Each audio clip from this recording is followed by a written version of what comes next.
My name is Lucy Chun, and I just turned 28. I should have been celebrating my promotion to senior architect at one of Seattle's most prestigious firms, but instead I was sitting in my childhood bedroom, staring at the faded wallpaper I'd begged my parents to change when I was 12. Something inside me had finally exploded after years of being the family's emotional caretaker, financial safety net, and perpetual problem solver. The call came at 2 a.m. on a Tuesday. Mom's voice was shaking as she told me about David again. My stepfather had gambled away another $5,000, this time money earmarked for my younger brother's college tuition. But what shattered me wasn't the money. It was hearing her defend him again, making excuses about his addiction being a disease, and how he's really trying this time. I'd heard those exact words for the past 8 years. As I hung up the phone, I realized I'd been holding my breath for nearly a decade, waiting for things to get better, waiting for David to change, waiting for my mother to see what everyone else could see so clearly. The next morning, I booked a flight home to Portland. It was time to stop waiting. If you've ever felt like you're drowning in your family's dysfunction while everyone pretends everything is fine, this story is for you. Please subscribe because I'm going to share something I've never told anyone. The moment I finally chose myself over family loyalty and how it changed everything. My family wasn't always broken. Before David, we were just mom, me, and my little brother Jake. Dad died in a car accident when I was 15 and Jake was 10. Mom was 38, suddenly a widow with 2 teenagers and a mortgage she couldn't afford on her teacher's salary. We lived in a modest 3-bedroom house in southeast Portland, the kind of neighborhood where everyone knew everyone's business, but pretended not to. Mom taught 4th grade at the local elementary school. I was the responsible one, helping Jake with homework, cooking dinner when Mom worked late, managing the household budget that was always stretched too thin. Jake was the artistic one, always drawing or building something elaborate with Legos.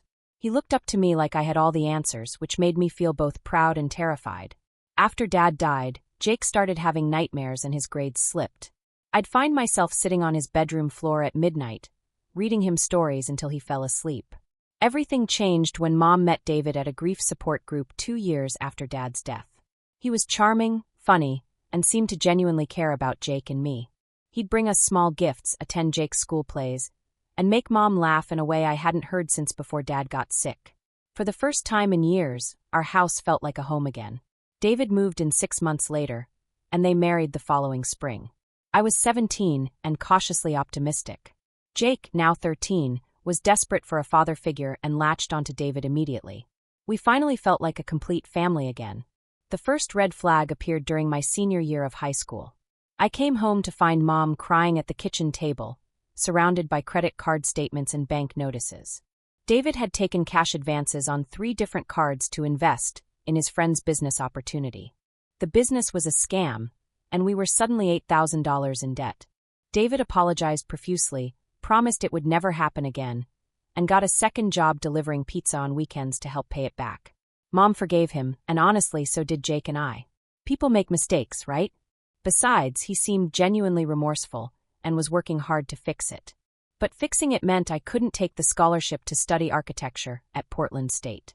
The partial scholarship wasn't enough to cover everything, and the money we'd saved for my college expenses had been used to pay off David's debt. I ended up at community college instead, living at home and working nights at a restaurant to help with expenses. The pattern became clear over the next few years. David would make a financial mistake. Sports betting, online poker, cryptocurrency investments based on YouTube videos, and Mom would make excuses while the family scrambled to cover the losses.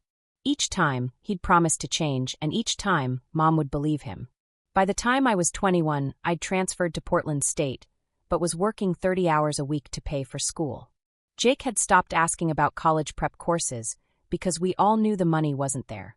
Mom had taken a second job tutoring, and our family dinners became strategy sessions about which bills to pay first. The worst part wasn't the money.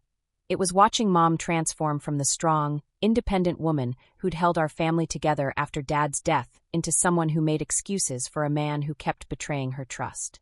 She'd developed this nervous habit of touching her wedding ring whenever anyone mentioned finances, as if she needed to remind herself why she was staying. The first major confrontation happened when I was 23. David had convinced Mom to let him refinance the house to consolidate debt and get a better interest rate.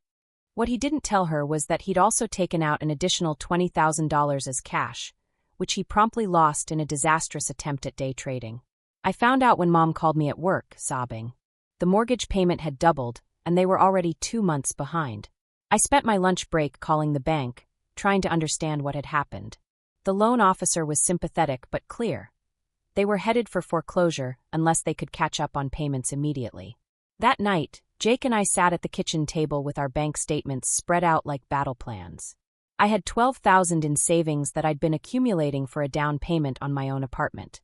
Jake had $3,000 from his part-time job at the movie theater, money he'd been saving for a car. Without discussing it, we both knew what we had to do. David was full of apologies and promises to pay us back with interest. He'd already found a new job, he said, one with better hours and better pay. This time would be different. Mom squeezed his hand and looked at us with such gratitude and love that I felt sick. We weren't being noble. We were enabling. The second major incident came a year later. Jake had been accepted to art school with a partial scholarship, but still needed $15,000 for the first year. Mom had been working double shifts, and I'd been contributing $500 a month to Jake's college fund. We were so close to having enough. I'll never forget the day Jake called me at my new job at the architecture firm. His voice was flat, emotionless in a way that scared me more than crying would have. David had used Jake's college money to pay off a loan shark. Apparently, his sure thing, bet on March Madness, hadn't been so sure, and he owed some very serious people a lot of money very quickly. Jake deferred art school for a year, then another year, then finally gave up on the idea entirely. He took a full-time job at a warehouse and moved into a studio apartment across town. He still talks to Mom, but he hasn't spoken to David in 3 years. Every time I see the resignation in Jake's eyes, I want to scream. The third incident was the one that broke something fundamental inside me. I'd been dating Marcus for 2 years, and we were talking about getting engaged. He'd saved up for a ring and had planned this elaborate proposal during a weekend trip to the coast. I was happy in a way I'd forgotten was possible. Then Mom called. David had been arrested for check fraud. He'd been writing bad checks to cover gambling debts, bouncing them between accounts to buy time. The bail was set at $10,000, money the family didn't have. Mom was beside herself, convinced that David would lose his job if he didn't show up to work Monday morning. I withdrew my entire savings account again, money I'd been planning to use for our wedding. Marcus was understanding at first, but when I explained this was the 4th time in 5 years that I'd drained my savings for David's mistakes, something shifted in his eyes. He still loved me, but he was looking at me like I was a stranger. We broke up 3 months later.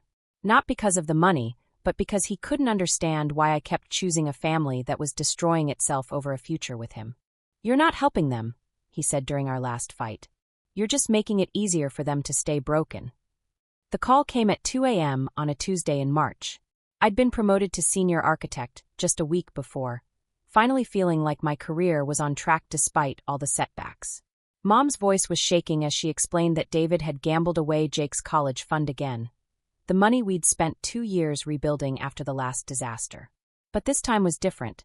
This time, he'd used Jake's identity to open a credit card and max it out at the casino. Jake's credit was ruined, and he was legally responsible for $8,000 he'd never spent. At 24, my little brother's financial future was destroyed before it had even begun. "He's sick, Sarah," Mom kept saying. "Gambling addiction is a real disease. He needs help, not judgment.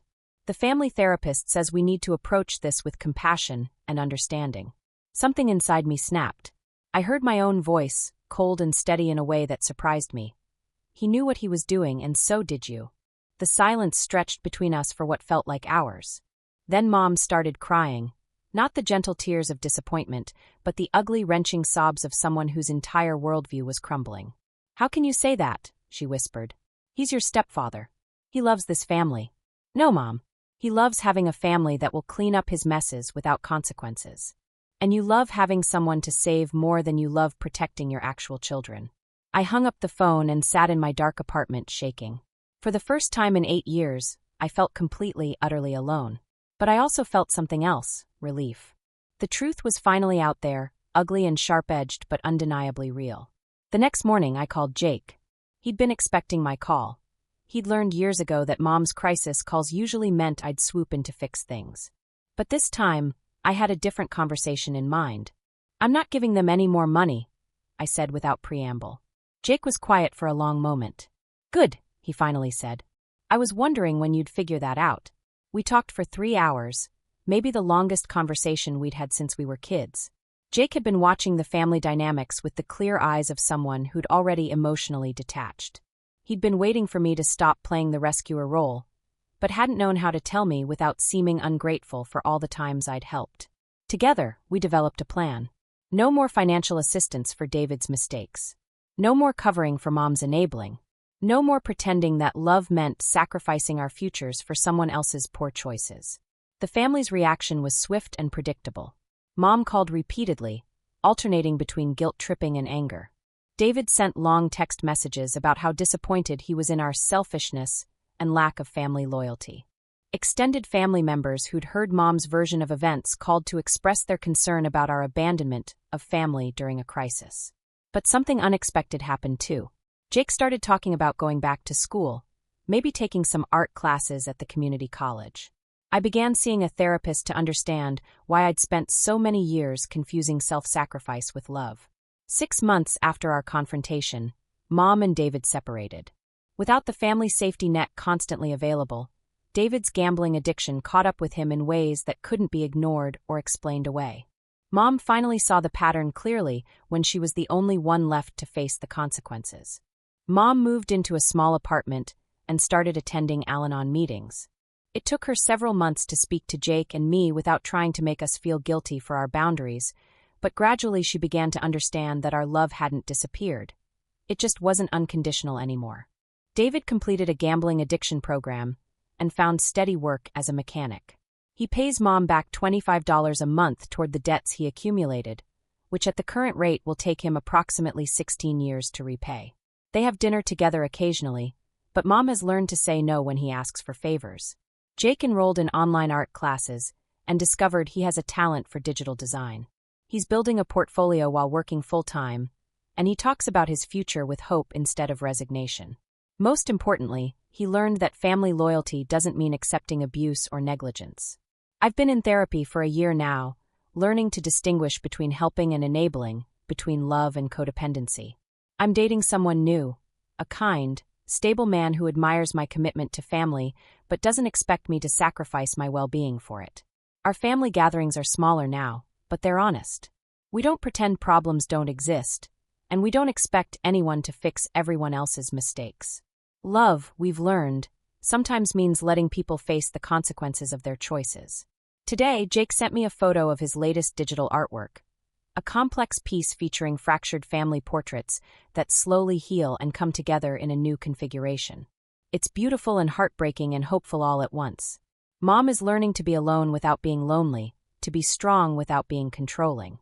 She's dating again, but slowly, with the wisdom that comes from understanding how much of herself she lost trying to save someone who didn't want to be saved. If you're trapped in a family dynamic that's destroying your future while everyone calls it love, please know this. Choosing yourself isn't selfish. Setting boundaries isn't abandonment. And sometimes the most loving thing you can do is stop enabling the people you care about to destroy themselves. The phrase that changed everything for me was simple but devastating. He knew what he was doing, and so did you. It was the moment I stopped pretending that love meant endless forgiveness without accountability. Your family's problems are not your responsibility to solve. Your love is not measured by how much you're willing to sacrifice. And your future matters just as much as anyone else's healing. Sometimes the bravest thing you can do is stop trying to save people who aren't asking to be saved and start building a life worth living instead.